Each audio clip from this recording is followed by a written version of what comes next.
Esta é a parte 2 de um debate que tive com um dos maiores representantes e expositores do cristianismo nas redes sociais em espanhol, cujo nome é Carlos Veloz.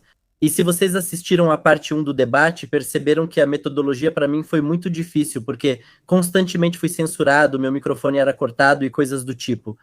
Mas agora na parte 2 fica ainda pior, porque vocês vão ver que ele me expulsou da transmissão. Ele não conseguiu lidar com o argumento. Com uma única pergunta fui expulso, como na parte 1 com o Magister Leve, que ao questionar sobre o post-bull, Carlos Veloz também o retirou da transmissão. Pergunto aos cristãos que veem este vídeo, é esse o nível que querem seguir? Reflitam. Para que vocês querem uma religião onde mentem na cara de vocês? Vocês têm que engolir tudo sem questionar, vocês são censurados. Eu sentiria pena e sairia correndo. Há várias outras alternativas para considerar. Agora, assistam ao vídeo e tirem suas conclusões. E se você mente como judeu aqui, você pode mentir para o mundo, porque vocês têm um princípio assim no Talmud de mentir para as pessoas. Mas mesmo que você minta, você está reconhecendo que vocês têm diferenças. Portanto, qual é a autoridade final? Qual é a autoridade final que vocês têm? Já posso elaborar? Suponha que o cristianismo não tenha diferenças, mas há cerca de 30 mil denominações protestantes. Vamos ignorar isso. O fato de eu ter perguntado se os católicos seguem somente a escritura, não, porque eles têm tradição oral. Eles também seguem princípios bíblicos e interpretam. Então por que dizem que nós, judeus, somos tradição oral se você mesmo admite isso? Ou seja, pelos mesmos padrões, os católicos não seguem a sola escritura. E nós, judeus, somos escritura no seu, digamos, raciocínio virtual. Você acabou de se contradizer. Quero perguntar sobre sua definição de sola escritura. Você disse que dá para assistir a este vídeo, mas talvez eu tenha entendido errado. Quero que você melhore um pouco a definição, pois também estou aprendendo.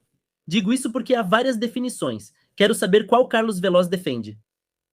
Você mencionava que a escritura não é a única autoridade, você dizia. Poderiam haver mais autoridades além da escritura. Foi assim que você mencionou. Talvez eu tenha preentendido errado, mas minha pergunta então seria, se eu entendi corretamente, por que a palavra sola está nesse conjunto de palavras sola escritura? Ok, aí está parte da sua profunda ignorância, Yaakov, porque o princípio de sola escritura, o termo sola, não limita nem exclui os processos históricos, nem limita ou exclui também as autoridades que são formadas até mesmo pelo próprio mandato da palavra de Deus. Na verdade, tudo o que vocês tiveram ao longo da história foi porque Deus estabeleceu isso para Moisés no Sinai, para que começasse de fato a formação dos sacerdotes levitas. Seu problema com tudo isso, Yaakov, é que quando você tenta enganar as pessoas, você se alia ao catolicismo romano, porque eu respeito isso e posso entender que para você o catolicismo romano seja uma dobradiça, porque para mim, como cristão evangélico, vejo o mesmo espírito. Vocês têm o mesmo espírito. Agora, a questão aqui não é se você aceita ou não o princípio de que a Torá, como marco legal dado a Moisés no Monte Sinai, é a palavra direta de Deus e está acima de tudo. Se você quer se endeusar, você e sua escola rabínica. Isso não me importa. O que me interessa é que vocês têm discrepâncias entre rabinos, onde há rabinos que estabelecem que a Torá escrita é a fonte que Deus dá para que fique registrada e estabeleça os preceitos, estatutos e decretos do Todo-Poderoso. Já que você quer pisotear, porque para mim a escola de vocês, são neo-rudaitas judaicas. Vocês têm um neo-judaísmo atualmente. Por quê? Porque quando eu centralizar na taquera dominante. Olha, eu te ouvi, mas eu te ouvi e vou terminar. Me escuta, se acalma. Olha, deixa eu falar. Esquece os ataques, pois aqui não debatemos nem falamos cara a cara. Vocês chegaram primeiro tirando sarro, depois desrespeitando o meu canal e ainda por cima de forma frenética.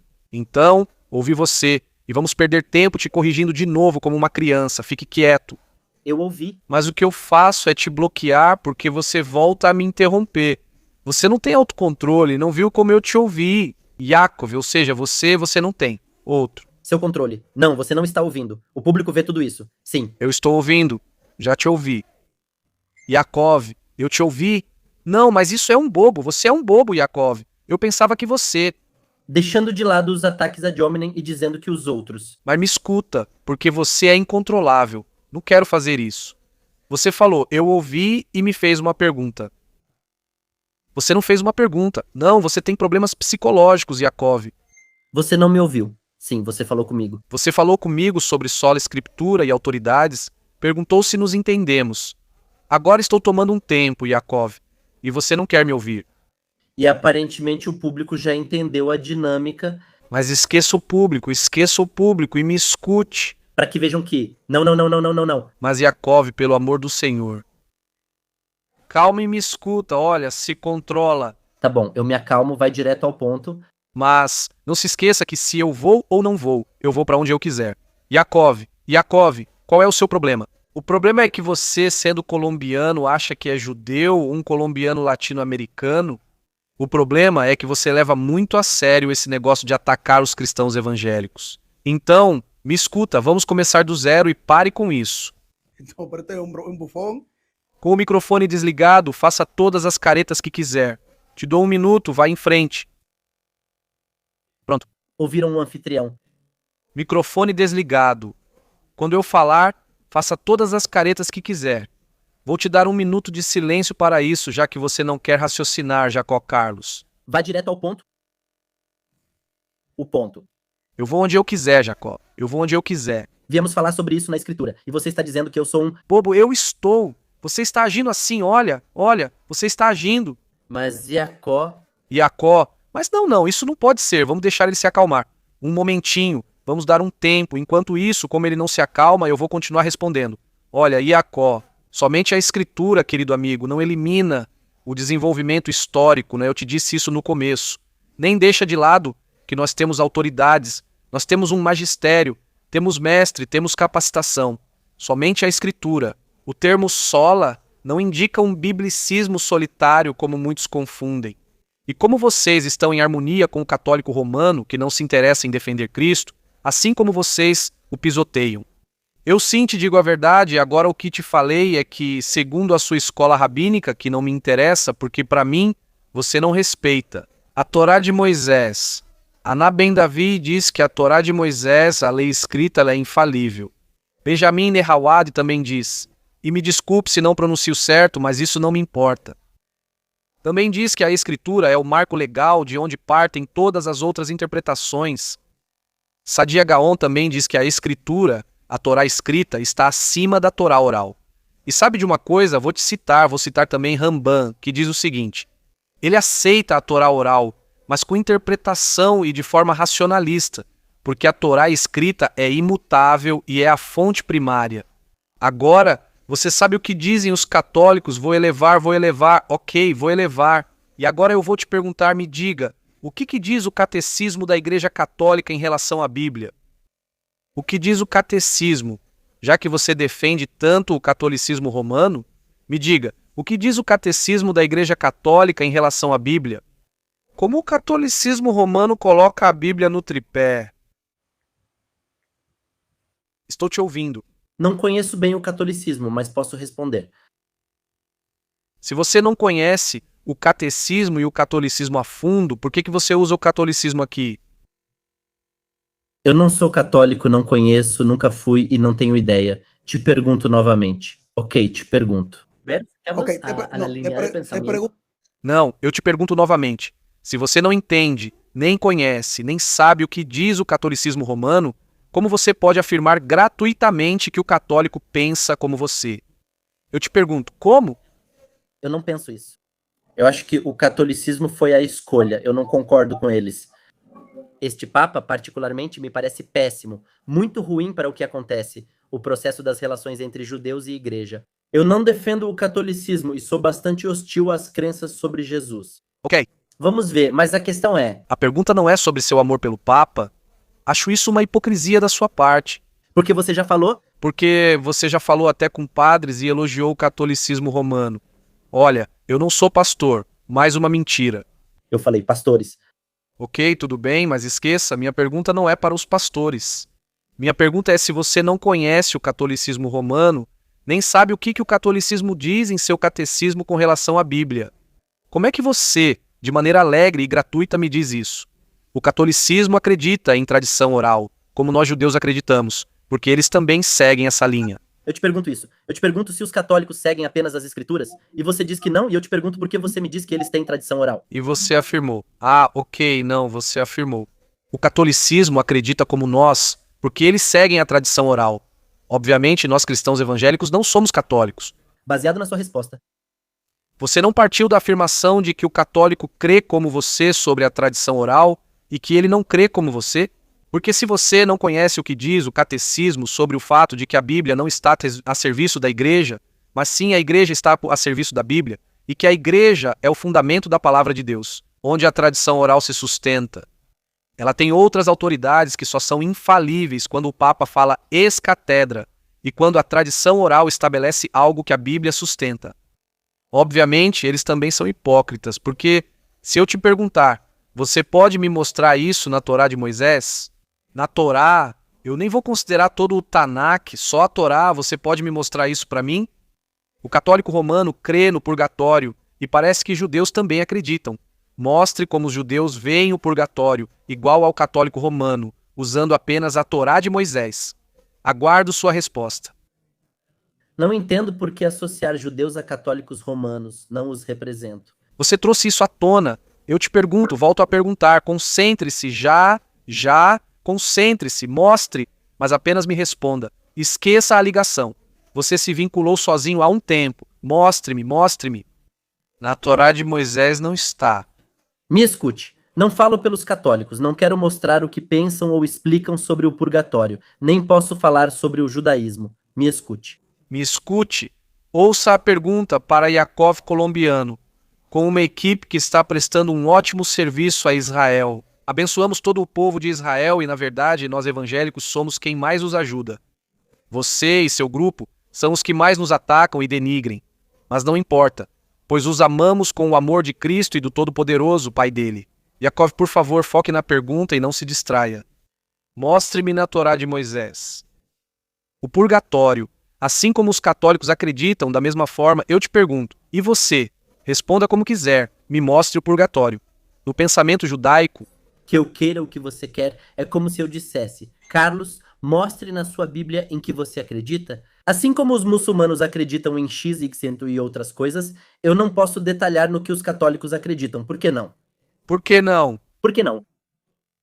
Porque o catolicismo é outra religião, com conceitos diferentes. Quando pergunto se seguem somente a escritura, você responde que não. Qual foi o motivo? E por que existem judeus? E por que alguns, como vocês, dizem que o purgatório católico é igual ao que os judeus acreditam? Por que há judeus tão mentirosos? Tem um vídeo sobre o tema, todos estão convidados a assistir. O nome é Não, eu disse. Porque há judeus que sentem como você, há judeus... Digo, mentiram. Me diga diante do Eterno, você nunca mentiu diante do Eterno.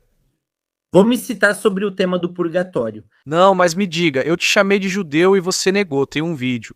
Eu te perguntei e depois falei, porque há judeus que, conspirando com católicos, porque isso é uma artimanha muito baixa, nós evangélicos nunca vamos fazer isso. A todo aquele que pisa em Cristo. Mas enfim, porque você já mentiu em outras ocasiões, porque o católico conspirou com judeus, porque eu já vi programas de católicos. Na verdade, Magister Levi já conspirou com católicos para falar contra e atacar os cristãos evangélicos. Me diga você, porque se você sabe disso, porque a aplicação do purgatório não é exata, como dizem outros que estão ao seu redor. Sobre o pensamento judaico, estou ouvindo você. Vou responder, tem um vídeo falando sobre o purgatório, né, sobre o Guerrinom, é um conceito no judaísmo, e lá eu menciono que algo semelhante, não exatamente igual, semelhante é o conceito de purgatório, porque em ambas as ideias é um lugar transitório, é um lugar que não é um castigo eterno. Então eu explico que não é sinônimo do conceito que se tem de inferno, que o inferno, até onde eu entendo, é um castigo eterno. Talvez possa haver seitas, ramos do cristianismo protestante, que são muitos, que pensem que não é possível. El concepto que eu tenho, globalizando o cristianismo, acreditam que o inferno é eterno. Como o gay não é eterno, uso, para explicar ao público ocidental, o conceito mais parecido, que é o de purgatório. Não defendo os católicos, pois não sou católico nem quero promovê-los. Acredito que Israel vencerá ao se afastar ao máximo da teologia criada por Roma. Que, por sinal, o protestantismo também é um desdobramento de Roma. Vocês não perceberam isso? Mas minha pergunta, Carlos, voltando ao tema da sola escritura para a definição, se está tudo bem, que continue perguntando o quê? Não, pode continuar a ouvir sua resposta. Se seguirmos assim, Yakov, podemos conversar muito bem, Ok. porque eu vou me sentir... Mas não tanto. Carlos, não. O que acontece é que eu não sei se é algum trauma ou algo do calor da batalha ou algo assim. Não tem nenhum problema, eu posso. Podemos fazer, pode ser, mas... Mas... Você consegue entender que quando você diz, quando você acusa, por exemplo, é que você entra tanto, ataca os cristãos? Veja, você não é judeu, você é um judeu falso. Yakov já é um colombiano, existem judeus na Colômbia. Yakov, porque já... Porque vocês já queriam fazer um circo para 2 ou 3? Desaprende, não, é que vamos. Vamos. Vamos. Não diga que os outros não atacam. Domine sorrindo ao fazer isso, Yakov, pra mim. Agora a minha pergunta. Ok. Pra mim, Respeitar meu canal é um ataque. Yakov, Vamos falar com respeito, vamos. Ok. faça a pergunta. Eu pensei ali que ia virar a página. Ok. Vire a página. Minha pergunta é a seguinte: você mencionava que você estava explicando o tema de sola escritura, dizendo que não entendo e mostro ignorância. Pode explicar por que o termo se chama sola? Sola é um conceito que também é usado em outras expressões. Por exemplo, sola fide, sola gratia, solo Cristo, só a glória a Deus. O termo sola não cai ou recai no conceito de só Bíblia, soloísmo bíblico, né? O termo sola. O que se procura identificar é que a Bíblia é o padrão final infalível para nós. Portanto, devemos estudá-la. Isso não impede que, ao irmos até ela, possamos chegar a conclusões no contexto do desenvolvimento teológico. Por exemplo, vocês têm mestres, rabinos, eu posso citar a mesma prática que vocês fazem nas diferentes escolas, e que chegam a interpretações diferentes, incluindo o desenvolvimento da Torá oral, porque vocês desenvolvem interpretações, os midrashim. E tudo isso quando vocês, por exemplo, têm em perspectiva a conclusão de um rabino diante de outro, vocês também interagem, discutem. Eu conheço mais ou menos o desenvolvimento de como vocês tentam chegar a conclusões, tem discrepâncias no que vocês fazem. Podemos mais ou menos equiparar isso. Podemos dizer já como é que fazemos nós, cristãos evangélicos. Nós temos discrepâncias, mas na regra última, infalível. Todo cristão evangélico ele vai te dizer que, mesmo tendo uma interpretação, porque isso é outro assunto, nós vamos sempre para as escrituras, nós não vamos nos basear em outra coisa. Pessoa que inventa algo fora da Bíblia. Embora eu concorde com você que no desenvolvimento histórico também surgiram grupos, seitas, mas é um pouco antiacadêmico colocar tudo no mesmo lugar. Por quê? Porque existe uma linha histórica reformada e aqueles que se apegam a essa linha histórica têm o fundamento das solas. E quando Martinho Lutero, Calvino, Zwinglio, etc., desenvolvem esses princípios, porque foi um princípio que foi se formando com o passar do tempo. Lutero, como era alemão, implementava uma terminologia que para o idioma alemão era muito vasta. É como, não sei se o próprio hebraico tem uma estrutura muito única, o hebraico tem uma estrutura muito única, ou seja, uma palavra em hebraico pode significar certas coisas dependendo do contexto. No alemão, um idioma vasto. Usar a palavra sozinha não significa esqueça o mestre, você não tem autoridade ou pastores, faça o que quiser com a Bíblia. Esse não é o princípio, isso é a escritura. Yakov. Agora eu te pergunto o seguinte. Aí te pergunto, onde você encaixa a Kabbalah nisso? Na equação? Não, nós não usamos a Kabbalah. Na verdade, eu me habituei. Eu sei. A Kabbalah, sinto que é um campo muito pesado do judaísmo. Vamos ver. A Kabbalah é muito ampla. Não vou te dizer que eu sou um especialista, mas já conversei com pessoas que até chegam a conclusões diferentes usando a metodologia das interpretações. O Rimesh, bom, você me ajuda aí a lembrar. Sim, os níveis. Os 4 níveis, exato. Mesmo tendo esses 4 níveis, você sabe que existem diferentes posturas dentro das diferentes, com o perdão da redundância, escolas rabínicas que utilizam a mesma metodologia. O nível Sod, o Remesh, esqueci os outros. Entendemos. Não, me diga você. Me diga. Me diga os 2 que faltam. Pshad, o Drash, o Remesh. Drash, o Remesh. Exato, mas olha o ponto aqui. Aqui, o que eu quero que você veja, se você não vai fazer vídeos, e você tem todo o direito, porque obviamente a Bíblia me ensina, Por que que vocês fazem o que fazem e por que que eu tenho que amá-los acima de tudo isso? O apóstolo Paulo orienta a não se orgulhar dos ramos naturais, nem como gentio ou do povo de Israel, pois Deus segue salvando o seu povo. É uma questão de perspectiva. Quero escapar disso, desse ponto. Mas deixe-me terminar. Mas já. Deixe-me terminar. Fui eu quem escreveu a tabela. Mas deixe-me terminar a frase. Olha, vamos, em nome. Em nome do meu Senhor, o Messias. Mas deixe-me terminar. Mas deixe-me terminar. Dizer que te amo no amor de Cristo é um acóminem. Mas isso é irrelevante. Mas para mim é relevante. Para mim, meu intelecto está... Porque eu tenho. Porque os 2 maiores mandamentos, Iaco, se você esqueceu, são amar a Deus acima de todas as coisas, com toda a minha mente, força e coração, e amar ao próximo como a mim mesmo. Meu intelecto e amor estão ligados. Se o seu intelecto não está ligado ao seu amor, não conhece o Eterno. Ouça-me, Yaakov, veja o que quero dizer. Independentemente disso, quando você fala da Kabbalah, nós não aplicamos Kabbalah. Por quê? Porque isso é algo muito próprio de vocês. Pois bem, A escritora? acabei de dizer que somente a escritura não basta. Não sei de onde você tira a Kabbalah só com ela. Estou dizendo que não. Não tem nada a ver. Se a Kabbalah é uma... Dizem que os níveis de interpretação significam que se interpreta a Torá. Mas não. Mas não, claro, no contexto geral.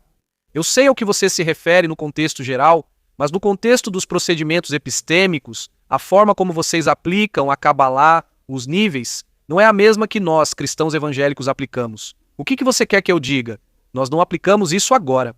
Não sei se o católico quer imitar vocês, sendo uma cópia barata do judaísmo. Não sei se é essa a intenção. Estou dizendo o que nós, evangélicos, fazemos. Agora me permita passar para a próxima pergunta, se você me permitir. Olha, você mencionou que na parte do purgatório e além disso, os católicos romanos usam vocês como cúmplices também. E muitos de vocês seguem esse princípio. Digo isso no bom sentido, não como ataque pessoal, mas é assim que vejo. Ele usa... Ele usa dessa maneira, porque eu vejo em canais católicos as pessoas se bajulando umas às outras no bom sentido dominicano significa tipo, uau, isso é comigo, eu com Roma. Então, escute quando falam do purgatório e depois vão para o termo Guena, não, porque eu já debati com católicos que usaram esse termo de forma falaciosa comigo. Quando você fala desse termo, isso não significa, já que não significa que todos os rabinos concordavam que a Guena não era um lugar de purificação, de um certo lugar de purificação, até certo limite. Na verdade, há rabinos como Rubi Eliezer que dizem que a Guena não é um sofrimento eterno. Rabi Yehuda também fala de um sofrimento eterno onde não há redenção. Olha, mas você está me dizendo que não, já que não podem mentir. Estou afirmando que não. Sim, há um castigo eterno, há rabino que te... Já que olha, vou te dizer, olha. É incrível. Quero falar sobre como católicos citam a Guena, dizendo que isso está na Bíblia de vocês, mencionando Guena. A Guena, claro. Claro, não. Mas eles dizem. Eles estão usando um argumento cristão por si só, que é o contexto. Não. Esse argumento não... Esse argumento não é cristão. Esse argumento parece ser de vocês. Quando se fala em Guena, Guena é uma transliteração. Não é estranho um cristão usar essa palavra. Não, o estranho é a forma. Uma coisa é a palavra em si e outra coisa é o significado que você dá a isso e a realidade por trás da palavra. E volto a repetir, vários rabinos não têm a mesma interpretação sobre esse assunto. Eles não têm a mesma interpretação. Não, eles têm o mesmo conceito, mas o que eles debatem são conceitos como cafaquela e certos outros. São castigos específicos como esse. Ai, já, corre, que a terra vai engolir se estiver na eternidade. Já? Não. Coisas muito específicas. Carlos, você quer me ensinar Talmud? Tá, sim, eu vou te ensinar Talmud por quê? Me escuta. Me escuta, olha. Ok. Yaakov, me escuta. Eu te escuto e depois pergunto sobre o Talmud. Aqui, olha, Yaakov, e nisso aqui eu vou apelar para a sua honestidade nas diferentes interpretações. Existem ou não existem rabinos que estabelecem o Gueinom como um castigo eterno e que até relacionam as chamas eternas a isso? Sim ou não, Yaakov? Agora estão respondendo só sim ou não. Não, que você pode desenvolver. Ah, beleza. Sim ou não, mas você pode explicar. A resposta é não. São citadas 3 faltas específicas para as quais o castigo pode ser eterno. O diálogo dessa discussão rabínica continua dizendo que não é eterno. São 12 meses no máximo. Yaakov. Se menciona castigo eterno no Guénon, sim ou não? Respondi agora, Carlos Veloz. Posso responder de novo? É que você está criando sofismas. Você disse que não. Mas depois você mencionou a eternidade. Sim ou não, Yaakov? Ah, sim. Ah, sim. Vou de novo por quê? De um castigo eterno. É para citar errado, mas você não está agrupando o que estou dizendo. Não, tanto faz. Há debate sobre 3 faltas específicas, se são ou não eternas. A partir delas, começa o desenvolvimento. Se for o caso como o da Coreia em espanhol que o engula. Bom, agora eu vou perguntar, Carlos. Yaakov, me escuta. Você está me citando. Isso é da sua escola. Você fala da Coreia que o engoliu, talvez como castigo. Já é o mesmo. Já escuta. Não. O de hoje, o tal. Já concorda o mundo, no tal. Vocês se contradizem. Tem. E você acabou de reconhecer. Vocês, seus rabinos, têm. Não. Já escuta, já. Yaakov, Dá-nos a fonte. Iaco, escuta, eu vou te dar a fonte. Não. Vou te dar a fonte, mas preste atenção. Eu vou te dar a fonte que você mesmo vai procurar. Aí você vai procurar, você mesmo vai procurar. Eu vou te mostrar para você procurar. Mas escuta, nesse diálogo você acabou de reconhecer que os rabinos têm diferenças interpretativas. E quando tocamos no tema do Guénon, eu te perguntei, porque, repito, a concepção que você tem na sua escola, a sua, Iaco, não é a mesma da interpretação católica romana, não é a mesma. Tampoco, Yaakov. Dá-nos a fonte que o público... Yaakov. Yaakov. Iaco, esquece isso, eu vou te dar agora. Mas é isso que estamos discutindo, não estamos discutindo as interpretações. Sim. Isso é o que eu estou discutindo. As interpretações diversas que vocês... Olha, eu quero que você me diga, antes de eu procurar uma fonte para você... Eu quero que... Porque diante de centenas de... Mas, Iaco, você vai voltar ao mesmo? Iaco, você vai repetir isso, me ouça. Porque, olha, eu te pergunto sobre o medo, Iaco. Não, você não deve falar por cima de mim. Quem tem medo age assim. Eu não tenho medo. Eu estou falando. Mas para de falar por cima. Mas para de falar por cima de mim, que eu não vou esquecer o que você vai dizer. Isso é uma estratégia sua, meu filho. Muda. Minha estratégia é buscar a verdade, a de vocês, fazer malabarismos e se esconder. Mas não vai descobrir a verdade falando por cima de mim, então não faça isso. Iaco, se acalme, olha. É incrível. Vou repetir. Iaco, você neste vídeo, você reconheceu... Me desculpe, irmão, é que esse rapaz é pior do que eu imaginava. Claro, ele tem que se retirar. Claro que sim. Ele sabe que há rabinos que têm interpretações diferentes. Quando mencionam o Guénon, falam também de condenação e castigo eternos, de que não sairão dali. E eu mencionei Nachmanides, que também fala sobre isso. Agora ele diz que não, mas que depois interpretam e que nessa interpretação ali, como aconteceu com Corés, pode ter um castigo eterno. Então, em uma única discordância, já automaticamente estão se autocontradizendo e se autorrefutando. Aqui subiu Levi e Iaco, não suportaram conversar, não suportaram. Por